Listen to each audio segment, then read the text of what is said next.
আসসালামু আলাইকুম প্রিয় বন্ধুরা, সকলের প্রতি শুভকামনা। আশা করি সকলে ভালো আছেন। আমি নাহিদ আবারও আপনাদের সামনে হাজির হলাম। আজকে আলোচনা করব বাংলাদেশের লোডশেডিং নিয়ে। ভিন্ন ধরনের আলোচনা। আমি সাধারণত আন্তর্জাতিক বিষয় নিয়ে আলোচনা করি।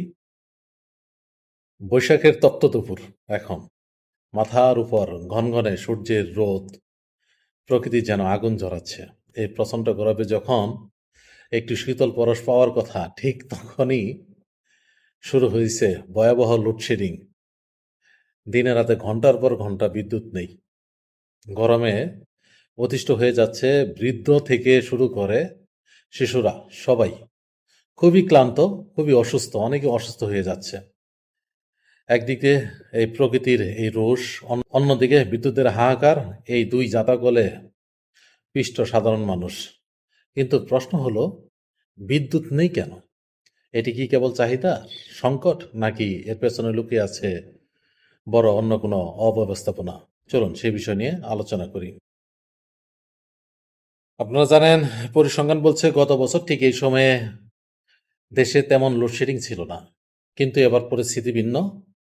গত শনিবারও ছুটির দিনেও প্রায় দেশে 2300 মেগাওয়াট লোডশেডিং হয়েছে। Power grid company of Bangladesh তথ্য অনুযায়ী চাহিদার তুলনায় সরবরাহ বিশাল ঘাটতি রয়ে গেছে। বিশেষ করে বড় পুকুরিয়া তাপবিদ্যুৎ কেন্দ্রে ইউনিট বন্ধ হয়ে যাওয়া এবং ভারত থেকে বিদ্যুৎ আমদানি কমে যাওয়ার সংকটে এই লোডশেডিং আরও বাড়ছে। আপনারা জানেন, বিদ্যুৎ উৎপাদনের মূল চালিকা শক্তি হলো গ্যাস এবং কয়লা। পেট্রো বাংলা বলেছে তারা প্রতিদিন 95 কোটি ঘন ফুট গ্যাস সরবরাহ করেছে, কিন্তু বিদ্যুৎ কেন্দ্রগুলো বলেছে চাহিদা অনুযায়ী গ্যাস মিলছে না। ফলে 12,000 মেগাওয়াট সক্ষমতার গ্যাস ভিত্তিক কেন্দ্রগুলো থেকে উৎপাদন হচ্ছে মাত্র 5,000 মেগাওয়াট। অন্যদিকে কয়লা সংকটে মাতারবাড়ি এবং এসএস পাওয়ারের মতো বড় কেন্দ্রগুলো তাদের পূর্ণ সক্ষমতায় চলতে পারছে না। কয়লার বকেয়া বিল এবং জাহাজ ভাড়া নিয়ে বিরোধের কারণে উৎপাদন ব্যাহত হচ্ছে। আর বাংলাদেশে একটার পর একটা বিরোধ লেগেই থাকে, সে হোক রাজনৈতিক বিরোধ, সব কিছু একেবারে। অর্থাৎ সক্ষমতা থাকলেও এখন এই জ্বালানির অভাবে আমাদের পাখা ঘুরছে না। এই ভোগান্তির মূল কারণ কি শুধু জ্বালানি? উত্তরে আমি বলবো না। তদন্তে উঠে এসেছে বিদ্যুৎ বিভাগের মধ্যে এক অদৃশ্য ঠান্ডা লড়াই, একেবারে নীরব লড়াই, যা আমাদের সাধারণ মানুষের মাথায় ধরবে না। পৃথিবীর কাছে বিভিন্ন কোম্পানির পাওনা প্রায় 42,000 কোটি টাকা। কল্পনা করতে পারেন, 42,000 কোটি টাকা। কিন্তু অর্থ বিভাগ ভর্তুকির টাকা ছাড় দিতে একের পর এক কঠিন শর্ত জুড়ে দিয়েছে। এমনকি অতিরিক্ত 20,000 কোটি টাকার ভর্তুকির প্রস্তাব নাকচ করে দেওয়া হয়েছে। একদিকে বিদ্যুৎ কেন্দ্রগুলো টাকার অভাবে কয়লা ও তেল কিনতে পারছে না, অন্যদিকে আমলাতান্ত্রিক জটিলতায় আটকে আছে টাকা। এই দুই বিভাগের সমন্বয়হীনতার মাসুল দিতে হচ্ছে আপনাকে, আমাকে, আমাদের দেশের সাধারণ জনগণকে।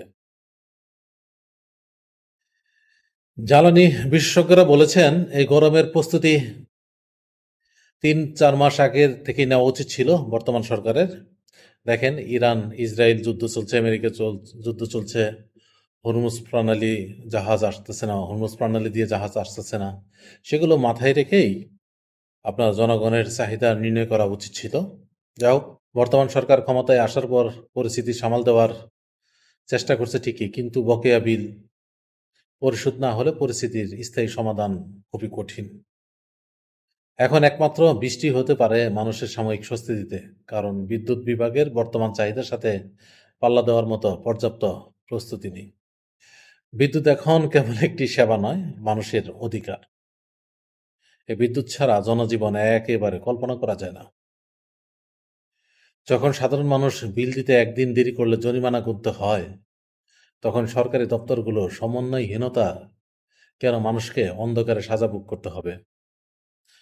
আশা করা যায় খুব দ্রুত নীতি নির্ধারকরা তাদের ভেতরের লড়াই বন্ধ করে জনস্বার্থে কার্যকর ব্যবস্থা গ্রহণ করবেন। ততক্ষণ পর্যন্ত বৃষ্টির অপেক্ষায় আকাশ পানে চেয়ে থাকা ছাড়া আমাদের হয়তো আর কিছুই করার নেই। তবু যারা আমলা রয়েছেন, দেশের জন্য রাজনীতি করেন, প্রধানমন্ত্রী থেকে মন্ত্রী, এমপিরা যারা রয়েছেন, আপনারা কিন্তু জনগণের ভোটেই নির্বাচিত হয়েছেন জনগণের কল্যাণের জন্য। আমরা আশা রাখবো আপনারাও জনবান্ধব, যাতে আমাদের নাগরিকদের সকল সমস্যা খুব দ্রুত সমাধান হয় সেদিকে খেয়াল রাখবেন এবং বিনীত অনুরোধ করছি। সকলে ভালো থাকবেন। আজ আর নয়। আসসালামু আলাইকুম।